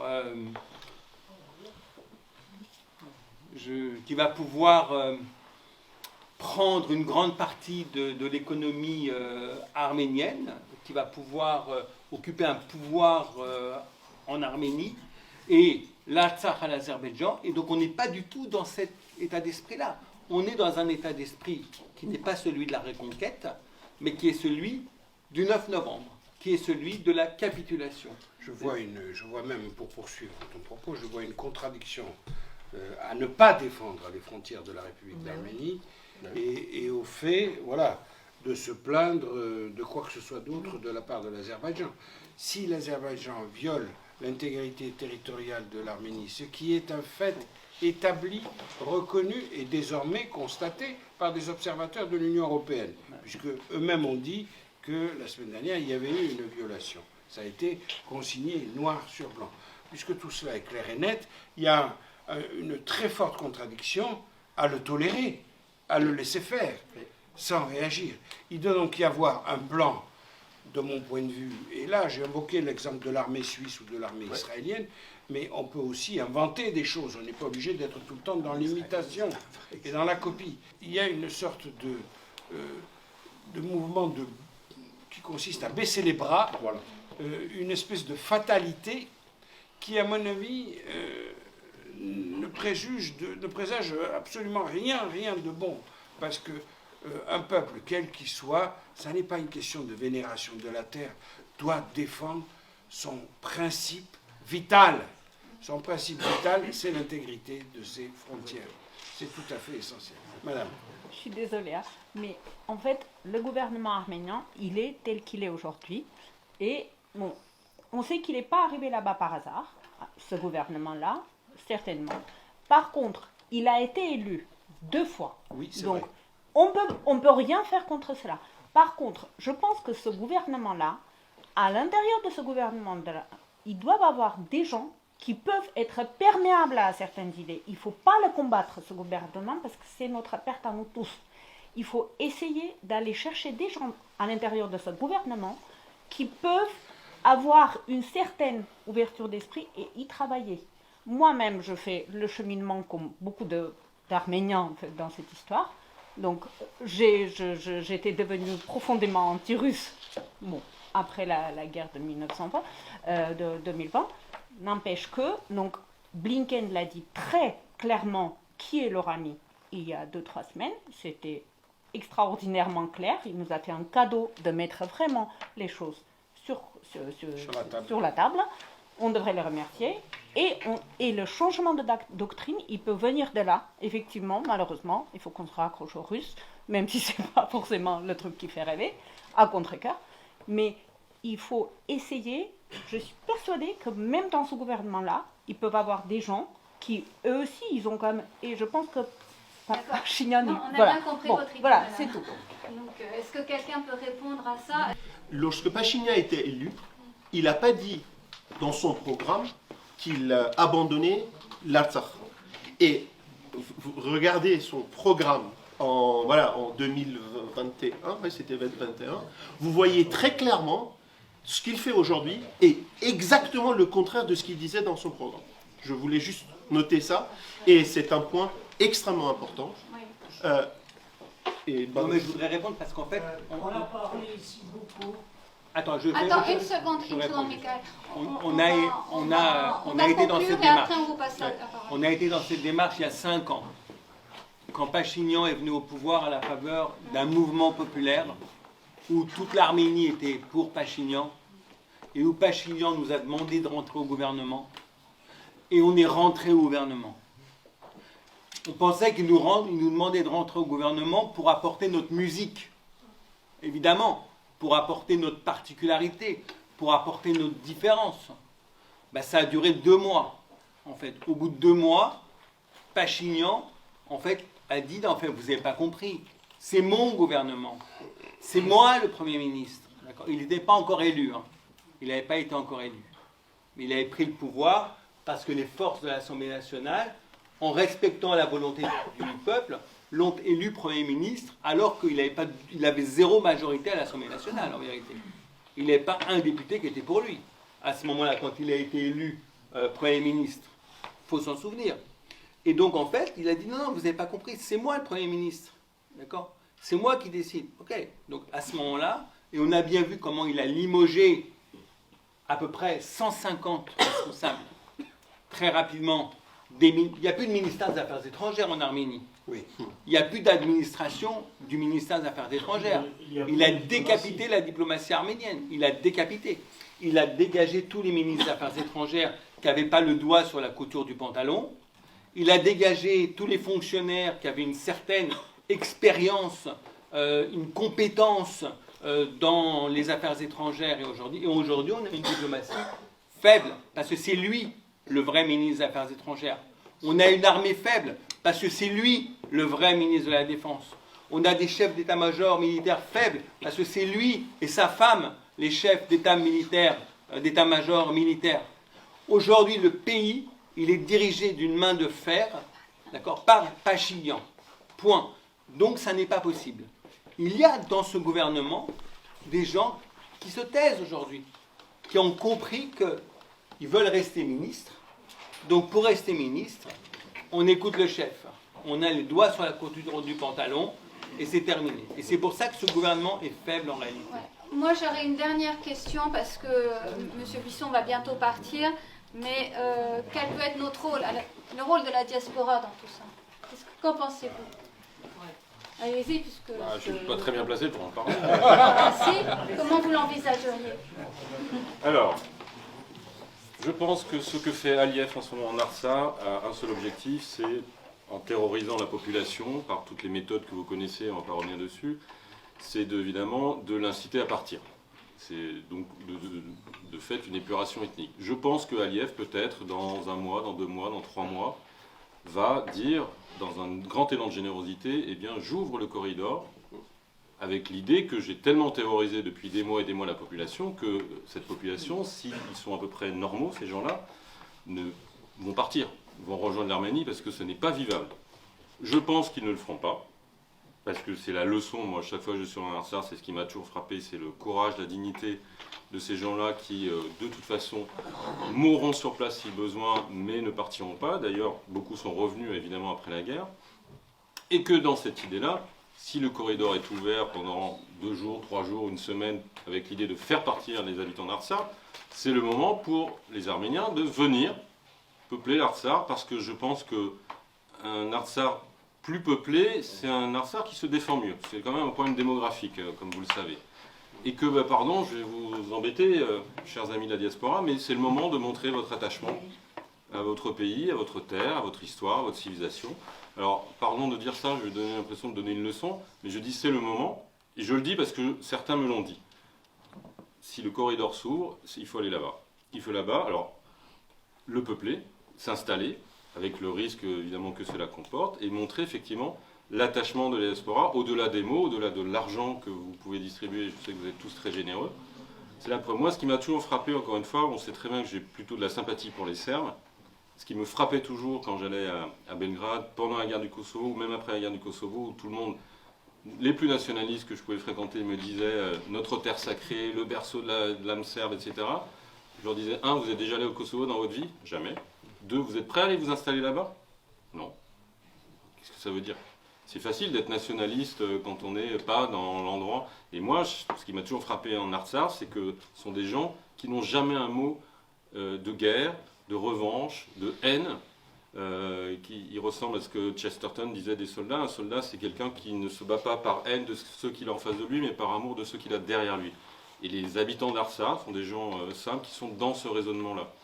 Donc, pardon de vous dire ça, mais je crois que c'est ça l'idée, c'est que plus on donnera l'impression d'être derrière l'Artsakh, y compris d'aller jusqu'à physiquement s'installer en Artsakh, peut-être provisoirement, mais pour faire masse, plus l'Artsakh et donc l'Arménie seront protégés.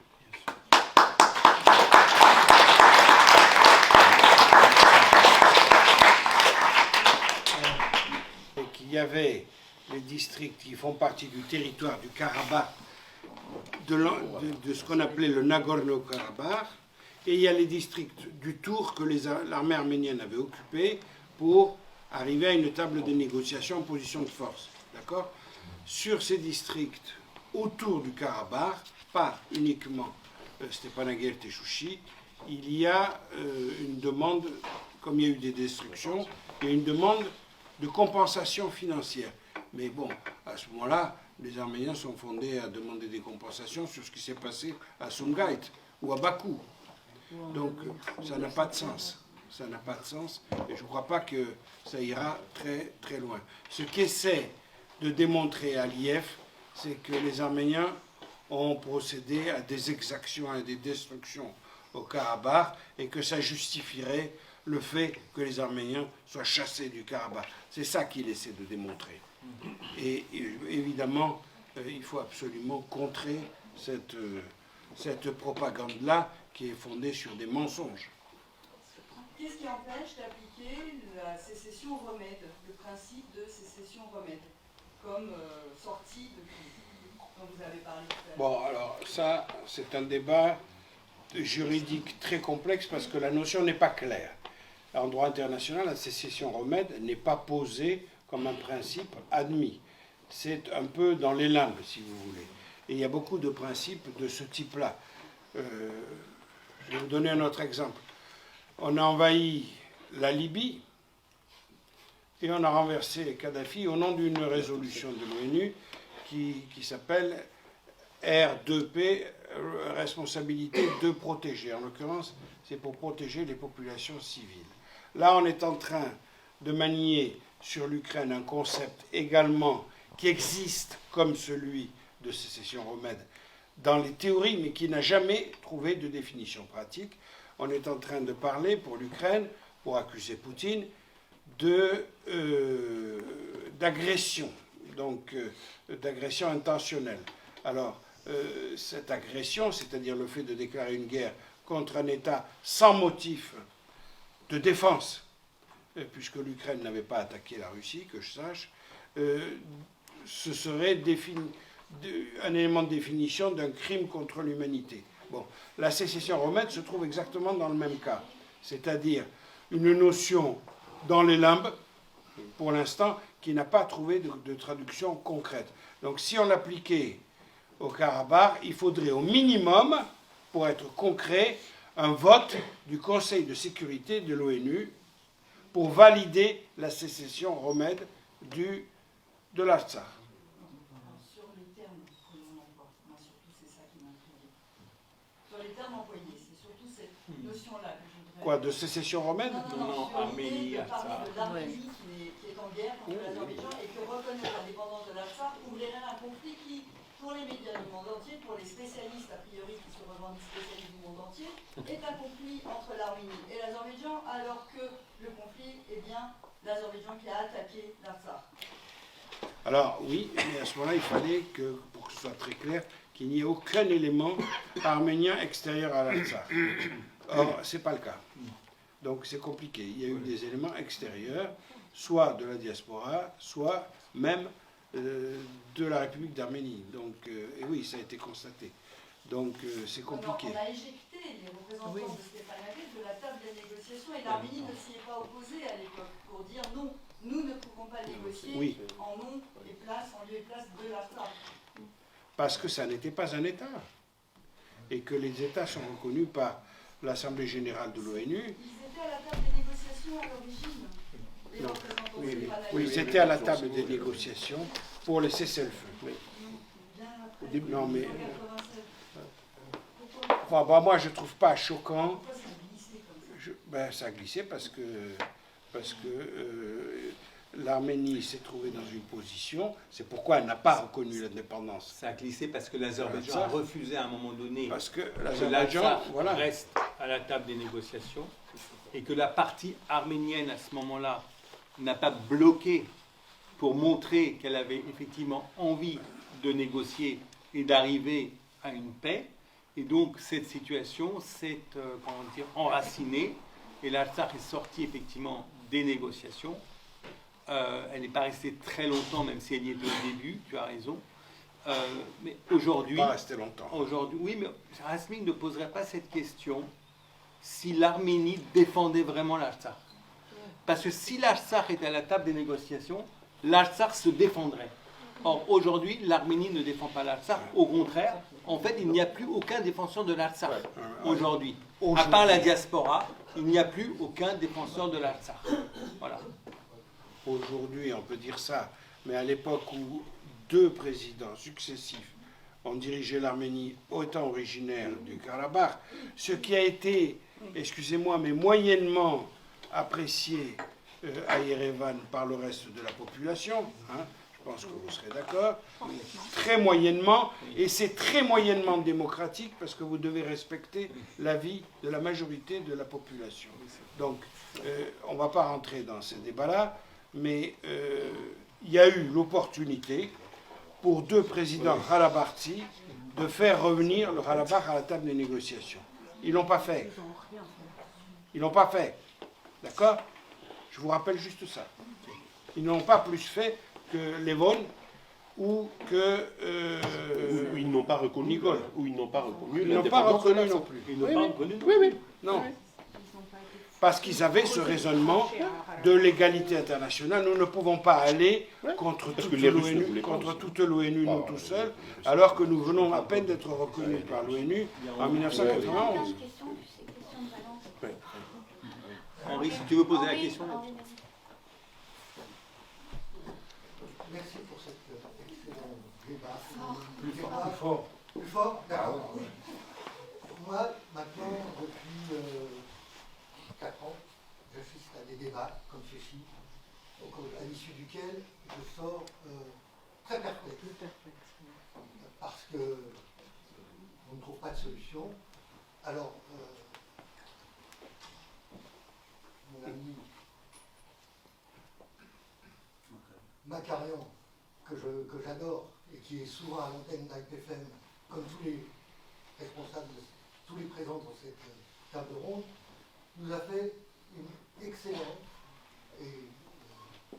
présentation diplomatique d'un pragmatisme irréfutable, contesté par, sur certains points, bien entendu. Alors moi, ma question est la suivante, et elle porte sur 2 points. Il est important de savoir ce que l'on va faire aujourd'hui vis-à-vis de cette Arménie. Donc, quelle est la solution que l'on peut imaginer dans ce cadre-là, à court terme.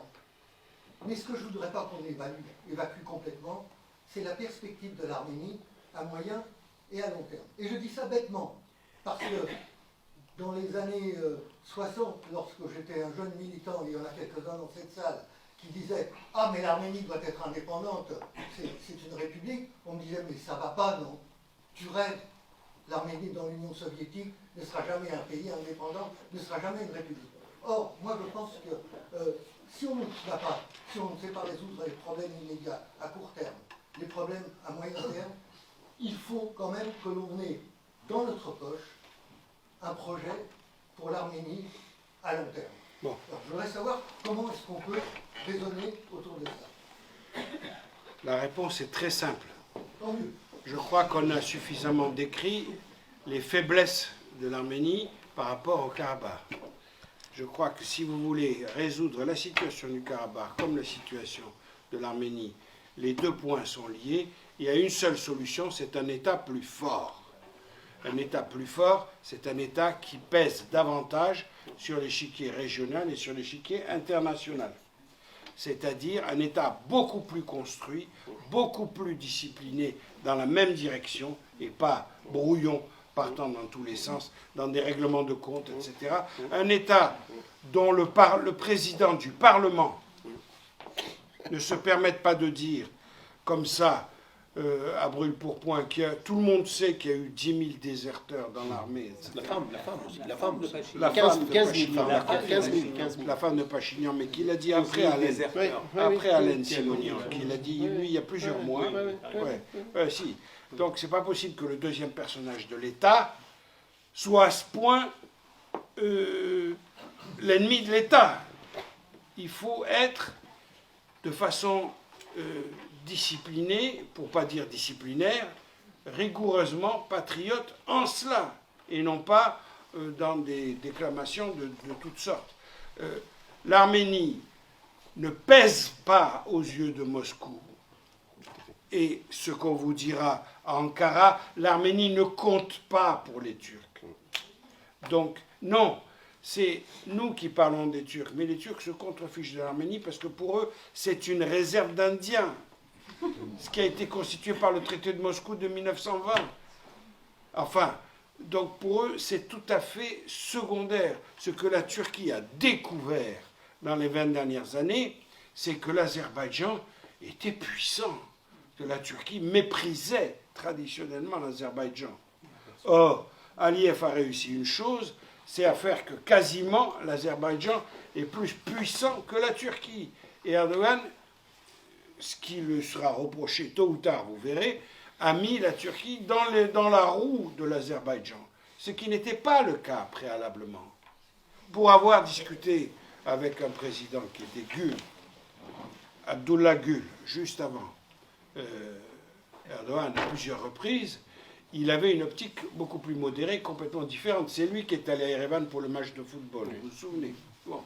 Il y a eu là, je ne dis pas une opportunité, mais un terrain plus favorable. On ne l'a pas saisi. On ne l'a absolument pas saisi.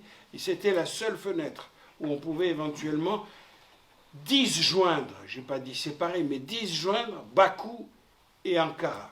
On a fait exactement le contraire. Pas du tout, parce que dans les protocoles que je connais bien, oui, il était conditionné effectivement l'abandon du combat du génocide et l'abandon du combat de l'Artsakh à la signature de ces protocoles. Donc de toute façon, ces protocoles qui ont été écrits par Ankara arrangeaient bien également Bakou. Là où je suis d'accord avec toi, c'est qu'en fait, tu dis que Ankara méprisait Bakou, et inversement, en fait, en réalité. En vérité, c'est l'inverse. Les deux. Voilà. Les deux. Et inversement. Et l'inverse a pris le dessus. Mais l'inverse a pris le dessus. Mais aujourd'hui, il y a un intérêt tellement commun, contre l'Arménie et contre l'Artsakh, contre le monde arménien en réalité.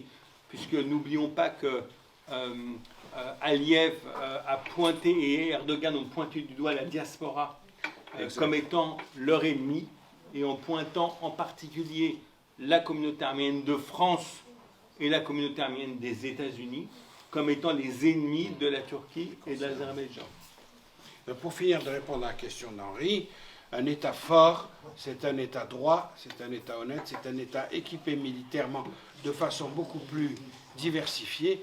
Un seul exemple. Vous croyez que les généraux arméniens avaient le pouvoir de déclencher l'aviation militaire, car l'Arménie avait une aviation militaire, pas impressionnante, mais très significative tout de même. Elle est restée clouée au sol. Bon, pourquoi? Mais parce que tout simplement, le chef d'état-major de l'armée de l'air doit décrocher son téléphone et demander l'autorisation à Moscou pour faire voler ses avions armés de bombes. Pas à ce moment-là. Alors, Pas en 2020. Pas en 2020. Il y a un point de débat sur ce J'ai cru que tu allais dire qu'il doit prendre son téléphone et appeler M. Pachinian. Oui, ça, alors, ça aussi. ça c'est normal. Moi, je fais moins de... Dans quel ordre? Ça c'est normal. Ça c'est normal. Je pense qu'il que- refuse lui effectivement. Je vous d'envoyer parlais les tout à armées l'heure avec les d'une bombes, ça, armée c'est pas normal. populaire, d'une armée inscrite dans le moindre canton, dans le moindre village, avec des distributions d'armes, des formations à l'autodéfense, des mobilisations globales, des programmes scolaires enseignant le territoire, la connaissance du Ils territoire. changent les manuels scolaires. Les manuels scolaires sont basculés dans tous les sens. Il n'y a absolument pas l'enseignement clair et net qui était fait, je suis navré de le dire, franchement, en tant qu'anticommuniste viscéral, ça me dérange de le dire, mais il faut quand même que je le dise, ça n'était absolument pas le cas à l'époque soviétique où c'était très, très défini. Ouais, mais il y avait d'autres sujets. Quoi. Il y avait d'autres sujets, mais quand même, quand même. Alors donc, un État fort, c'est l'essentiel pour toute forme de négociation, à commencer par l'Artsakh. L'Artsakh, le statut d'Artsakh. Donc avant même de dire indépendant, pas indépendant, je veux dire un État qui pèse davantage face à Vladimir Poutine ou à son successeur, parce que maintenant la question n'est plus du tout, n'est-ce pas, incongrue. Alors, excusez-moi, est-ce que je peux rebondir? Attends, juste, on va dire au revoir à M. Buisson. Qui est Désolé, je qui dois est partir. exécuté.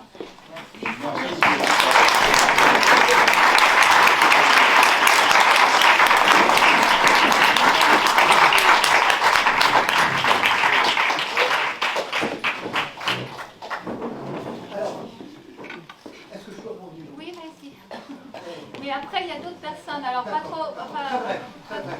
Ce que je voudrais savoir, Christian Macarian, encore une fois que j'adore, et que j'ai envie de régulièrement... C'est pas obligé, c'est pas Ça obligé. commence mal quand tu parles. C'est pas obligé, parce que je le connais bien. crains la suite. Henri, si vous voulez faire un dialogue, vous pouvez le faire après. Hein. Je répondrai brièvement. Selon toi, quelle stratégie diplomatique doit-on engager? Parce qu'on a bien vu que lorsque Pachinian s'est tourné vers l'Occident, on s'est pris une baffe dans la figure. Et quand il nous dit qu'aujourd'hui, on ne peut plus se tourner non plus vers la Russie parce qu'elle est complètement occupée ailleurs, mais que néanmoins, c'est le seul soutien sur lequel on pourrait avoir un certain crédit, qu'est-ce qu'on fait? Il faut avoir une Et attitude. après, je m'arrête. Il faut avoir une attitude irréprochable vis-à-vis de la Russie, puisque tu as vu que le dernier débat qui est accablant pour l'Arménie, c'est l'avis de la Cour constitutionnelle arménienne fondée en droit, qui admet la possibilité de rejoindre le camp des 123 pays qui ont signé la Convention du statut de Rome, qui reconnaît la Cour pénale internationale. Laquelle Cour pénale internationale a déclaré Poutine criminel de guerre. Donc, ce genre de... Tu peux déjà faire un travail considérable en limitant les erreurs. En limitant les erreurs de parcours, les vexations, les provocations, les incohérences. On a un pays qui a la seule base militaire présente sur le sol arménien, qui défend le sol arménien, elle est russe. Donc il faut quand même être très cohérent. On travaille avec les Russes. Ça ne nous interdit pas d'avoir une position de neutralité complète vis-à-vis de l'Ukraine. Mais ça, on fait bien de ne pas s'engager dans ce conflit-là. Mais il faut être très cohérent. C'est la Russie, c'est pas autre chose. Ça n'empêche pas d'avoir de très bonnes relations avec les États-Unis, d'approfondir avec l'Union européenne. C'est peut-être là que Pachinian a fait le travail, excuse-moi Mourad, mais le plus intéressant, c'est qu'au moins on a avancé avec l'Union européenne. Moi je trouve plus qu'avant. Et puis on ouvre à l'Inde on ouvre à d'autres pays. Et puis le jeu, heureusement, il n'y a pas que des points négatifs, c'est ouvert. Alors ça, c'est magnifique comme opportunité avec l'Iran. L'Iran était un État paria. Le fait que sous l'égide de la Chine, ils parlent maintenant avec l'Arabie Saoudite et les Émirats, ça nous libère. Mais comme le disait Moula tout à l'heure, c'est pas en flagellant un ministre des Affaires étrangères qu'on va y parvenir. Il faut que ce soit, là encore, principe de l'État fort. Il faut que ce soit des principes, une doctrine posée, définie avec le Parlement dans un vrai débat, un texte de 20 ou 40 pages, comme en Russie, comme en France, comme aux États-Unis, posé sur la table et qui soit un véritable cahier auquel on se réfère. Donc il faut définir des principes. C'est ça un État fort. Il faut s'inspirer du fonctionnement. Bon, nous, ici, on a l'habitude de s'en moquer, mais quand même, c'est un modèle mondial de l'administration française.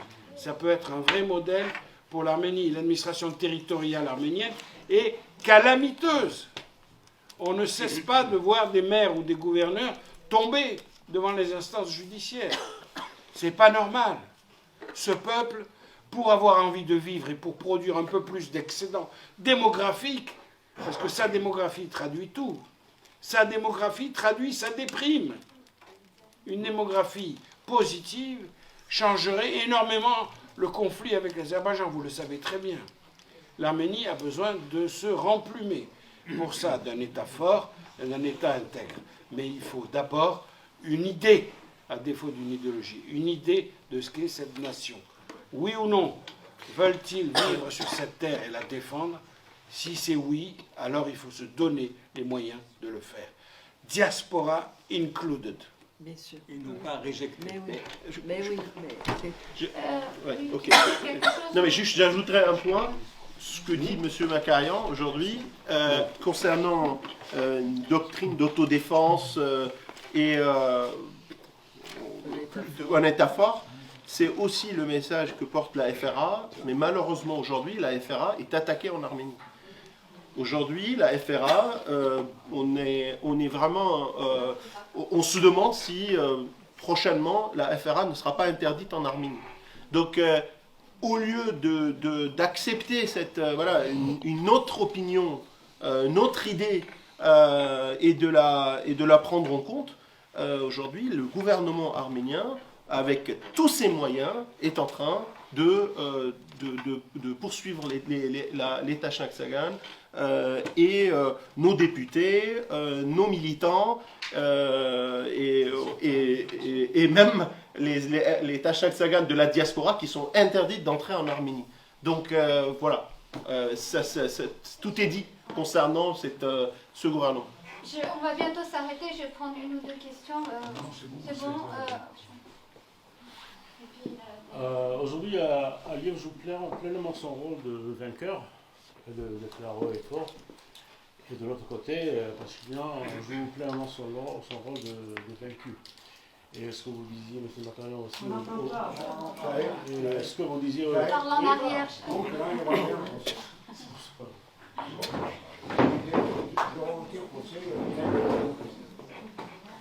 Excellent. Je disais que Aliyev joue pleinement son rôle de vainqueur et que Pachinian joue aussi son rôle de vaincu. Et on constate tous l'absence de la diplomatie arménienne, malheureusement. Et ça, on constate via le ministre des Affaires étrangères, dont j'ai oublié le nom, c'est pas si important que ça. À chaque fois, toutes les semaines, il y a des rencontres, je ne sais pas où, quelque part dans le monde, mais il n'y a aucun communiqué qui sort et on ne sait pas de quoi il parle. C'est pareil pour les rencontres Aliyev et Pachinian, ce que vous avez dit, M. Makarian, au début, récemment à Munich. Ils se sont parlé en tête à tête, il faut 2 têtes déjà. Et excusez-moi, hein, mais Aliyev qui retourne à Bakou et qui crie haut et fort que l'Arménie doit absolument accepter ses exigences. Et de l'autre côté, en Arménie, il n'y a rien. Alors, oui, M. Berkerokian disait qu'il faut des sanctions contre l'Azerbaïdjan. Mais il n'y en a pas. Pourquoi il n'y en a pas? Parce qu'il n'y a pas de demande. Parce qu'il n'y a pas de demande posée par T'as la une diplomatie. question précise parce qu'on a déjà Oui, dit tout vous avez ça. raison. Alors, est-ce que la CDCA, par exemple, Oui. que fait la CDCA pour contrer ça, pour amener le monde à faire des sanctions contre l'Azerbaïdjan? On sait très bien qu'aujourd'hui, le monde est occupé par la guerre en Ukraine, et ils s'en foutent de l'Artsakh. Mais en contrepartie, nous, en diaspora, aujourd'hui, on cherche des solutions, mais on sait très bien que c'est l'Arménie qui peut trouver une solution. Qu'est-ce que nous, on peut faire? Voilà, c'est la Moi, question. Qu'est-ce que peut faire la diaspora? Concernant le réseau des CDCA. Vous savez, l'action durant la période Kocharian et l'action de la CDCA, on demandait toujours la reconnaissance de du génocide arménien pendant des années. Mais lorsque l'État arménien est venu nous appuyer, on a eu beaucoup de succès, surtout dans les années Kocharian. C'est-à-dire que les organisations de lobbying comme le bureau de Bruxelles, comme les CDCA, ils jouent leur rôle, c'est normal. Mais ils jouent leur rôle auprès des parlements, du pouvoir législatif. Et cette action devient efficace au niveau de l'exécutif si c'est appuyé par le gouvernement. Et aujourd'hui, on a des succès partout au niveau des parlements. En France, avec le Parlement européen, comptez le nombre de résolutions qu'on a obtenues du Parlement européen. 4 pendant 4 mois. 1 par mois. Une par mois. Une résolution par mois. Et Aliyev, c'était récemment, il a dit les résolutions du Parlement européen sont plus dures que les résolutions du Parlement européen, sont plus dures que les résolutions du Parlement arménien. Oui, et il a dit, là, il y a 2 semaines, que les Arméniens d'Europe sont le cancer de l'Europe. C'est vraiment... Donc, on agit, on est efficace auprès du Parlement, des parlements. Mais, évidemment, on n'arrive pas au niveau de l'exécutif, parce que les gouvernements tiennent en compte les avis des autres gouvernements. Et là, on est évidemment seul dans ce combat. On est évidemment seul dans ce combat. Donc il faut l'appui aussi du gouvernement arménien pour qu'on puisse être efficace, plus efficace encore que ce qu'on est. Et dernier point, là, les organisations de lobbying sont des organisations qui peuvent avoir une influence durant les périodes de paix, lorsque on essaye de faire du soft power pour faire changer des choses, on va dire, dans des résolutions, dans des positions d'une manière générale. Mais dans une situation pareille aujourd'hui, où il y a une crise géopolitique très importante, les organisations de lobbying ont malheureusement, c'est les armées, les gouvernements qui ont un rôle déterminant. Mais bon, tout ça, c'est pas. On va continuer notre combat. On va continuer notre combat parce que c'est notre identité.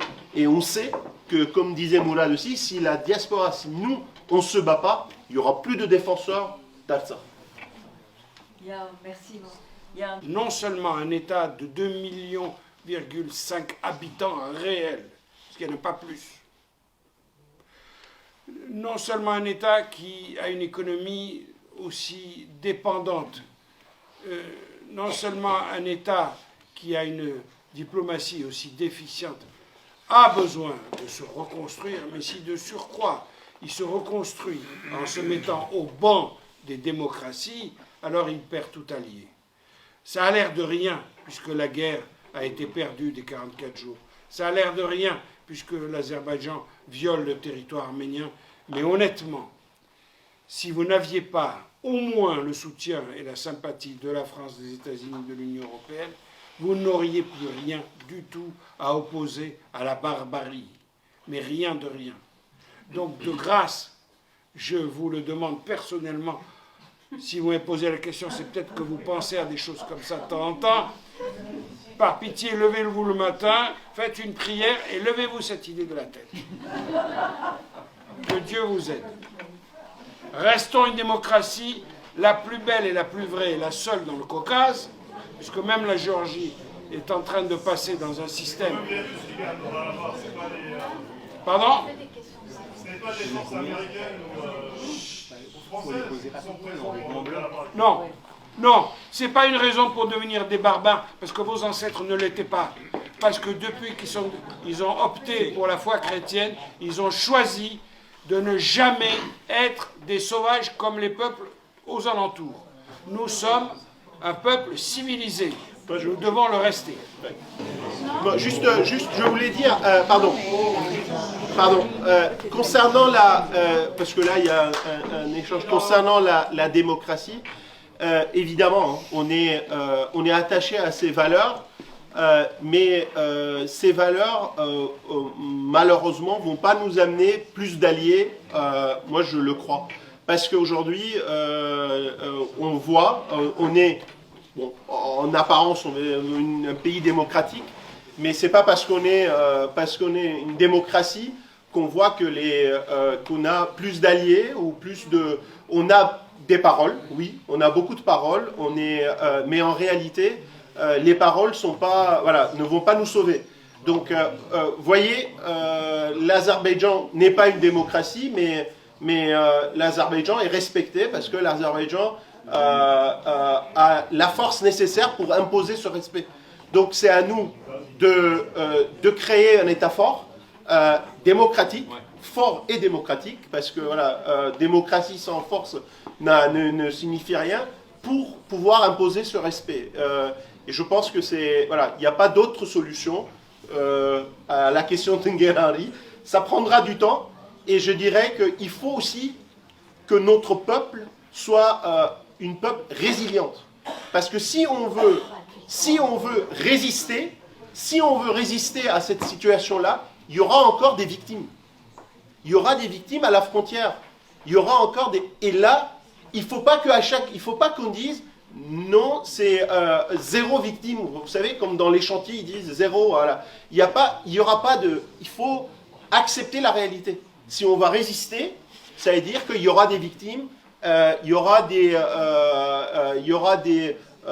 os, voilà.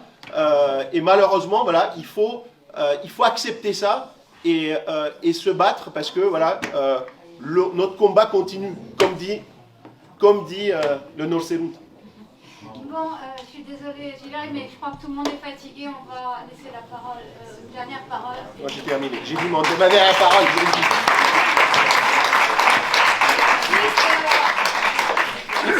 Juste un mot qui n'a plus rien à voir avec le débat, mais devant moi, je vois le Aipenkin, l'alphabet arménien. Oui, alors, la conclusion que je voulais donner, moi, pour éviter tout malentendu, c'est que la question d'un coup d'État n'est absolument pas à l'ordre du jour de la réflexion de l'opposition en Arménie. Les choses soient claires, c'est très clair.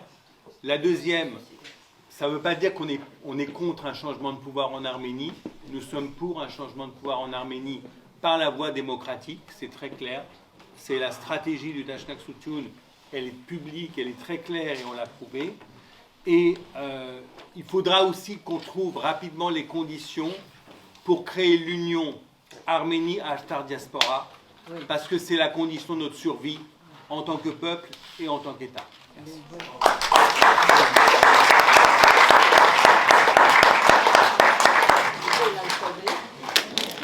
Je disais, pour conclure, que je voyais l'alphabet en face de nous, et je suis très heureux de ce que vient de dire Moulad. Franchement, je souscris des deux mains.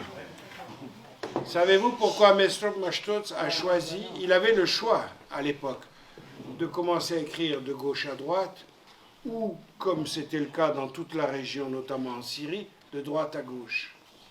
Parce qu'il a voulu situer l'Arménie dans le camp occidental. Et nous sommes de cette spécificité-là.